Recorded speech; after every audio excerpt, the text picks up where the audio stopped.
Lo anunciado, se encuentra con nosotros el defensor del pueblo, señor Josué Gutiérrez Cóndor. ¿Qué tal, defensor? Muy buenos días. Gracias por estar con nosotros. Buenos días, Jorge. Siempre un honor estar en casa. Este es el medio más importante de comunicación en términos de la visión que tiene el Estado para poder entablar un proceso comunicacional interesante.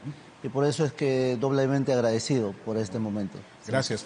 Bueno, tenemos entendido que usted en los últimos días, en realidad ha asumido hace 15 días aproximadamente el cargo, el titulato de la Defensoría del Pueblo, más o menos, pero ya ha estado haciendo algunos recorridos en regiones del país, en el norte y también en el sur, Piura y Ayacucho específicamente. Cuéntenos de qué se ha tratado. Sí, hay indudablemente para la Defensoría temas de interés que son muy relevantes, como por ejemplo el tema en el norte, se avecina el fenómeno del niño. ¿Qué hemos hecho? O sea, instaurar una política preventiva siempre es importante, porque invertir en todo lo que es preventivo siempre es menos oneroso para el Estado, y entonces estamos requiriendo toda la información respecto a lo que Reconstrucción con Cambio ha venido haciendo durante todos estos años en Tumbes, en Piura, en Sullana, en Chiclayo, en Trujillo y todas las zonas de alta incidencia.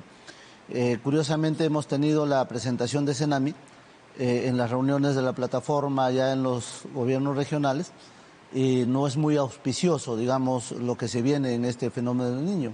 Y siendo así, lo que más preocupa además, que zonas que generalmente no han tenido altas precipitaciones pluviales, se estima que sí, como por ejemplo toda La Libertad, parte de Ancash y probablemente hasta Lima, ¿no? La calentura del mar en estas zonas, que son poco usuales, se avecinan como mayores. Entonces, si ya estamos advertidos, ¿qué estamos haciendo con los ríos? ¿Qué estamos haciendo con las cuencas? Me da mucha pena que la visión solamente sea la descarga de las aguas, cuando esa que podría ser una amenaza enorme, podríamos convertirlo en una fortaleza, estableciendo el trabajo en las cabeceras de cuenca, estableciendo los grandes reservorios, el mecanismo para poder capturar el agua y dosificar, porque tenemos extensas áreas de terreno que necesitan justamente irrigación de agua dulce, ¿no? Ahora, hablando del norte precisamente, actualmente hay una situación preocupante y dramática en Piura específicamente, ¿no?, sobre el tema del dengue, ¿no? Ha habido miles de casos reportados, hay 58 personas fallecidas. ¿Qué es lo que ha podido observar la Defensoría en este sentido, sobre todo en el tema de atención en los centros de salud? Se falsea mucho la información, ¿no?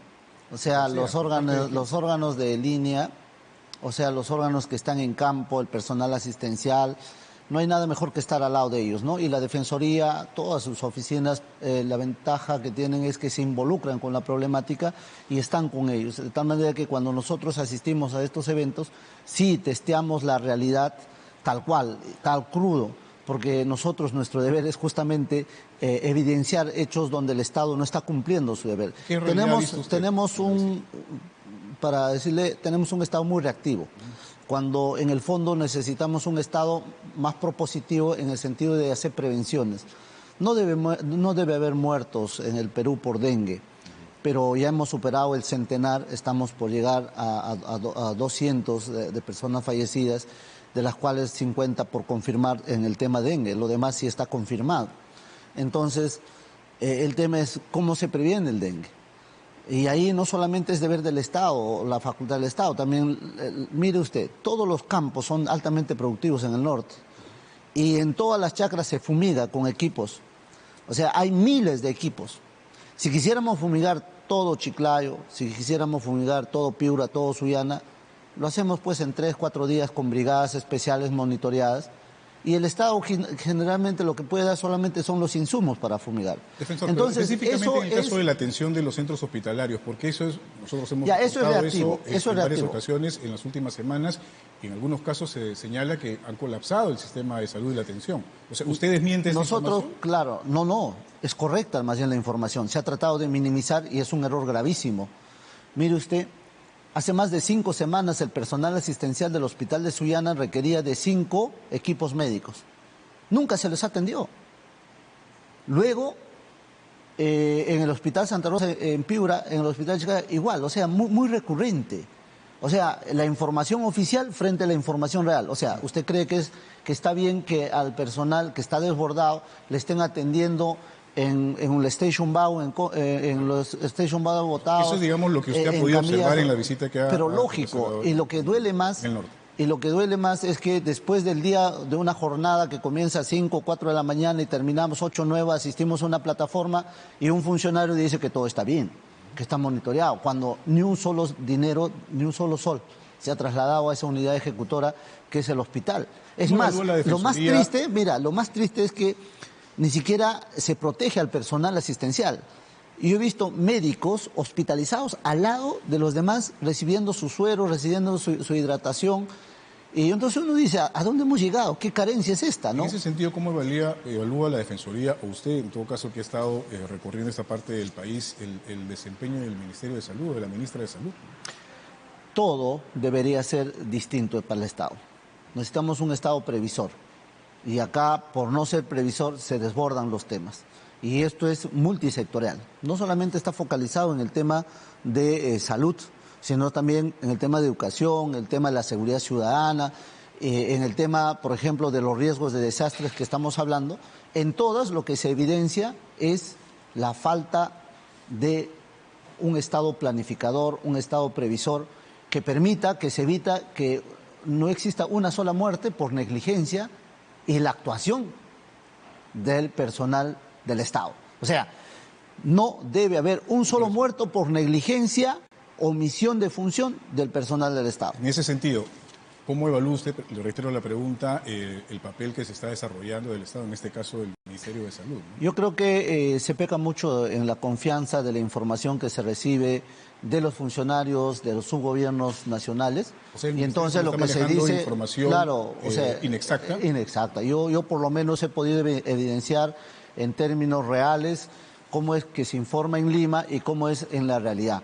Entonces lo que hemos hecho es naturalmente establecer puentes de comunicación con áreas donde se ha trabajado bastante el dengue, que es prácticamente Loreto, Ucayali, San Martín, que es muy recurrente, son enfermedades tropicales, donde hay infectólogos, donde hay epidemiólogos. Es más, no hay nada que descubrir.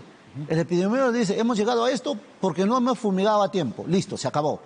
Porque si matas al vector, matas las larvas, entonces está tranquilo la ciudad. Señor Gutiérrez, siguiendo con el tema de sus visitas en Ayacucho, también he estado por esa región. ¿Qué es lo que ha podido encontrar? Específicamente, ¿qué actividades? El tema transversal para nosotros es en todas las regiones ver el tema niñez. Y naturalmente en la niñez tenemos también poblaciones muy vulnerables. Por ejemplo, los niños en la calle, los de orfandad. Y hemos detectado ya que también hay niños al interior de penales. O sea, que son hijos o hijitas de las internas. Entonces, estos niños están sentenciados, igual que la madre, a la privación de la libertad.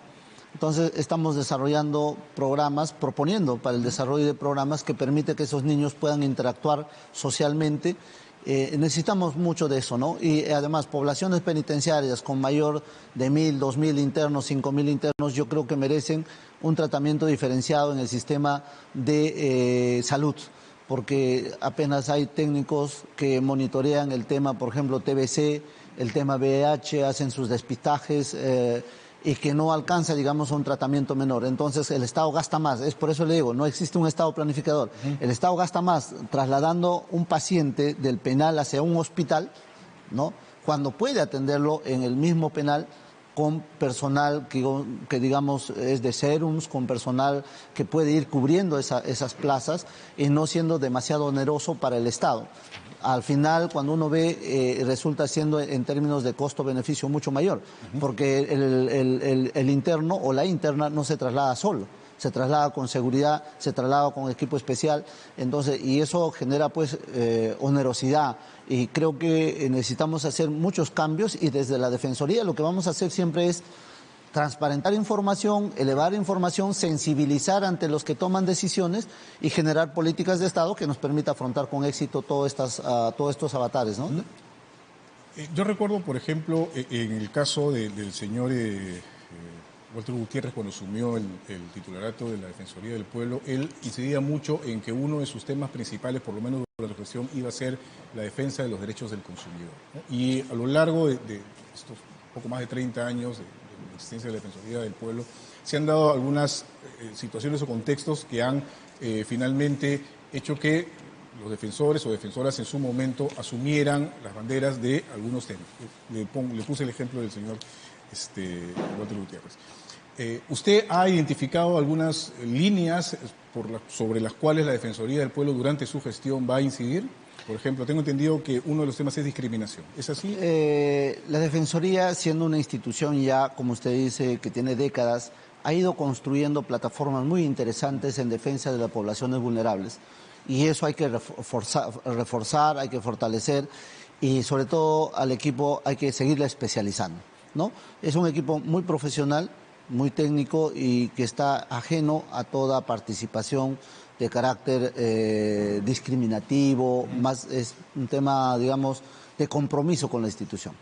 Entonces, eso está tal cual y hay que reforzarlo. Pero hay que reorientar prioridades. Para nosotros la prioridad es la seguridad ciudadana. La seguridad ciudadana, pero desde un enfoque mucho más amplio, desde la base estructural de la sociedad. Entonces, no vamos a permitir de ninguna manera que haya niños en el abandono o en la mendicidad. Tenemos que trabajar muy seriamente esta política transversal que trascienda a los gobiernos y que eso es el enfoque en primer orden, ¿no? O sea, para nosotros el enfoque niñez, el enfoque adolescencia. Por eso, para precisar, porque esto podría sonar de pronto a cuestionamiento, ¿no? Usted señala priorizar, digamos, importancia de temas, ¿entiendo eso entre lo que es discriminación y lo que es seguridad ciudadana? No. Estamos priorizando el tema justamente de niñez. La adjuntía ya está creada, claro, pero vamos a desarrollar programas, como se ha hecho en otras adjuntías, vamos a desarrollar programas que nos permitan coadyuvar al esfuerzo de una política de Estado. Por ejemplo, vamos a hacer recomendaciones que en la ley de presupuesto, por ejemplo, el ente rector es el Ministerio de la Mujer. Pero si revisamos su cuadro de prioridades en términos presupuestales, la niñez no lo es. Para nosotros sí. Entonces vamos a hacer esas recomendaciones, como igual lo haremos para el MIDIS con relación a los programas que se están manejando y que nosotros estamos monitoreando la supervisión en el tema de Jaliwarma, Cunamás, y que en su momento vamos a entregar justamente los informes que tienen que ver con el fortalecimiento de esos programas, que son programas donde el Estado tiene una finalidad, ¿no? Claro. De atender a la población. Mal manejado, lo único que sirve es para crítica, pero bien manejado yo creo que vamos a potenciar. O sea, desde la Defensoría vamos a hacer que la política en materia de niñez funcione y funcione bien. Y nuestros grandes aliados justamente son las madres que están en temas de comedores populares, ollas comunes, vasos de leche. Y con todas ellas estamos articulando una propuesta muy potente que estoy seguro el sector público, en este caso el Estado, asumirá esa responsabilidad con creces y todos serán los beneficiados y la seguridad ciudadana se habrá convertido innegablemente en una de nuestras prioridades, porque la seguridad ciudadana no es reactivo. Ahora, no es sacar militares, no es sino la atención oportuna, la atención que es necesaria además ahora, ¿no? Nos está ganando un poco el tiempo, pero quisiera rápidamente nada más lanzar algunas preguntas sobre coyuntura. Hace ayer o anteayer una banca del Congreso Renovación Popular ha anunciado la presentación de un proyecto que busca denunciar a la Comisión Interamericana de Derechos Humanos para que Perú finalmente pueda por lo menos salir de esa competencia. ¿Cuál es la posición de la Defensoría en ese sentido? Para la nación, que es el deber ser de la Defensoría, no es correcto alejarse de los parámetros de la instancia jurisdiccional supranacional. No, porque ningún peruano está exento del poder, del abuso de poder. Y tenemos por eso una instancia supranacional que revisa esos excesos y que resuelve esos excesos con objetividad. Naturalmente, en los tiempos que han pasado, ¿no? A la luz, digamos, del terrorismo que ha enlutado a miles de familias, cientos de miles de familias de peruanos, en el exterior no se ha difundido adecuadamente toda esta realidad y naturalmente la percepción de quienes administran justicia también tienen un factor de discrecionalidad. No todo es absolutamente objetivo. Entonces, ahí creo que hay que reforzar la defensa pública, la defensa del Estado, que los procuradores puedan para sí asumir una respuesta de defensa de la sociedad peruana, más que del mismo Estado en sí, ¿no? Básicamente, algunos cuestionamientos señalan que se presenta esta iniciativa para de manera alejar la competencia que puede tener eventualmente la Corte Interamericana de Derechos Humanos sobre el informe de la Comisión que señala presuntas violaciones graves a los derechos humanos a propósito No, de la pero protesta que hubo el 17 de enero. yo no quisiera especular eso. Me voy más a temas objetivos. Yo le he visto al Premier... El objetivo es que hubo 60 muertos. No, por ejemplo, yo he escuchado las declaraciones del Premier, donde ha dicho que se allana a todas las recomendaciones que ha hecho la Comisión. He escuchado de parte de la presidenta que también nunca ha dicho que hay que salirnos del acuerdo. O sea, en términos, digamos, del Ejecutivo, yo encuentro ahí una variable de sostenibilidad en reconocimiento. Entonces, yo no puedo especular algo que no he visto ni que he escuchado. Y entonces, en el ámbito del Congreso, usted comprenderá que es representación nacional, no hay una sola idea, hay muchas ideas y probablemente algunos quieren reforzar más bien la presencia internacional en materia de derechos humanos. Y a otros que no. Y ambas posiciones nosotros como ciudadanos y más como funcionarios respetamos, aun cuando no la podamos compartir. Defensor, ¿cómo explica usted algunas, digamos, por decirlo menos, contradicciones entre sus palabras en algún momento y los hechos ya una vez asumido el cargo de defensor, ¿no? Por ejemplo, durante el concurso, el proceso de selección para defensor del pueblo, usted respondió sobre una pregunta referida a la comunidad LGTB, ¿no? Ese es que era una deformidad o una deformación. Solamente para terminar la idea y la pregunta, sí, sí. ¿no? Y en sus primeros días como defensor tuvo una reunión con un grupo de personas, de un colectivo denominado Los Combatientes, que han sido protagonistas en diversas oportunidades de actos de violencia, incluso contra periodistas, y bueno, instituciones y autoridades, en fin. Hay una contradicción para algunos porque usted hace poco se ha reunido también con representantes de la comunidad LGTB. ¿Cómo usted explica eso? Es que no hay ninguna contradicción. Lo que existe más bien es mucha coherencia. O sea, nosotros desde la Defensoría no podemos vetar, discriminar a ninguno por un tema de posicionamiento, de opción, de ideología, de género, de raza, lo que quiera. O sea, usted lo firmó en el Congreso. Las puertas están abiertas para todos y nosotros nos reunimos con todos. Es más, el horario de atención es de 6 de la mañana a 10 de la mañana. ¿Qué hizo que cambiara usted esa posición, esa percepción de pronto? La pregunta en el Congreso, lo que ahora está haciendo como... la pregunta en el Congreso nunca fue señalando un aspecto peyorativo, discriminativo a la población o a la comunidad LGTBI, fue más bien sobre el rumbo de la institución. Para el juicio de valor o para la opinión del que me estaba entrevistando, la Defensoría no estaba enfocando su labor dentro de lo que debería ser y estableció varios parámetros. Y yo le dije, si hay deformidades hay que corregirlo.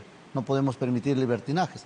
Pero nunca se refirió ni la pregunta y menos la respuesta con relación a una comunidad en específico, ¿no? Ni originaria, ni LGTBI, ni nada. Y eso lo aclaré 1000 veces y creo que ahora lo vuelvo a hacer. Sin duda es importante, más, es importante, ¿no? Para tener seguridad, sobre todo pero ellos con todo el respeto que merece por los cuestionamientos que se han dado en torno al proceso de su elección. Yo creo que el procedimiento también, ha sido... por algunos, digamos, aspectos que tienen que ver con su vida política, ¿no? Usted ha sido congresista, ha sido asesor de una bancada en el Parlamento, entonces, básicamente por eso. Sí, y eso tengo la obligación, Jorge, de responderlo. Y responderlo siempre pegado a la verdad. Y eso es lo que he hecho en todos los medios de comunicación y aquí también, usted me está preguntando y lo vuelvo a decir. Y así que no sea, digamos, para la ciudadanía un cuestionamiento si atiendo al que tiene una posición distinta a la otra. Yo respeto todas las posiciones, pero la Defensoría se aboca a la defensa de los derechos humanos, sobre todo de la población más vulnerable, de los ancianos, de los que tienen habilidades diferentes, que son nuestros hermanos que están discapacitados, y que junto a Contraloría iniciaremos una gran campaña para que el Estado cumpla su deber de acuerdo a una ley que tiene participación. Solamente para culminar, dentro de los próximos meses usted va a tener un papel importantísimo en lo que se refiere a la conformación de la comisión que va a encargarse de ver a los nuevos miembros de la Junta Nacional de Justicia. También ha habido algunas dudas respecto a eso. Son 7 miembros y cada una representadas, por ejemplo, el Poder Judicial, Ministerio Público, Contraloría. ¿Usted va a presidir eso? Sí, y ahí lo que quiero señalar es que, por ejemplo, esa norma ya se aplicó. Esa norma estuvo presidido por el señor Walter Gutiérrez.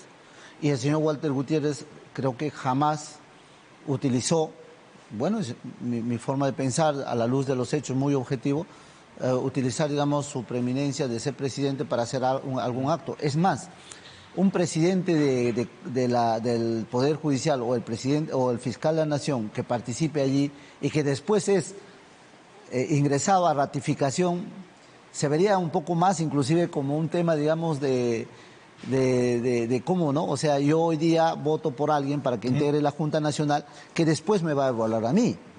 Entonces, eso todavía podría que tener... podría ser una figura, una ficha que pueda de alguna u otra manera pagar favores desde el Congreso de la República. Por eso que ese pensamiento debe estar, digamos, eliminado, porque hay mucha objetividad, un razonamiento estrictamente de responsabilidad frente al país, que está muy al margen de la responsabilidad personalísima, ¿no? Defensor, muchísimas gracias por haber estado. A ti, Jorge. Muy amable. Muchas gracias. Tenga buenos días. Buenos días. José Gutiérrez, defensor del pueblo, ha estado con nosotros.